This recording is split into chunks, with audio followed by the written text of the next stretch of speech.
মৌসুমের শেষ দিকে এসে সময়টা খুব ভালো যাচ্ছে না আর্সেনালের। 34 পয়েন্ট নিয়ে টেবিলের 2-এ আছে তারা। লিভারপুলের কাছে আগেই শিরোপা হাতছাড়া করেছে দলটি।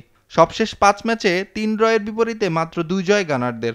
গুরুত্বপূর্ণ ম্যাচে এবার তাদের প্রতিপক্ষ বোর্নমাউথ। চ্যাম্পিয়ন্স লিগে সেমিফাইনালে পিএসজির কাছে হার আর প্রিমিয়ার লিগে সবশেষ ম্যাচে ড্র আরও ব্যাকফুটে ঠেলে দিয়েছে আর্সেনালকে।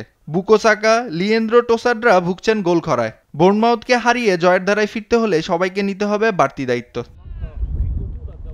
এদিকে স্প্যানিশ লা লিগায় রাত 1টায় রিয়াল ভায়াদোলিদের আতিথ্য নেবে জায়ান্ট বার্সেলোনা। সম্প্রতি সময়টা বেশ দুর্দান্ত কাটছে কাতালানদের। 33 ম্যাচে 76 পয়েন্ট নিয়ে টেবিল টপার তারা। শীর্ষস্থান মজবুত করার মিশনে এবার তাদের প্রতিপক্ষ টেবিলের তলানিতে থাকা রিয়াল ভায়াদোলিদ। দানি ওলমো, রাফিনহারা আছেন সেরা ছন্দে। লেভেনদস্কি কিছুটা ফর্মহীনতায় ভুগলেও তার অভাব বুঝতেই দিচ্ছেন না লামিন ইয়ামাল।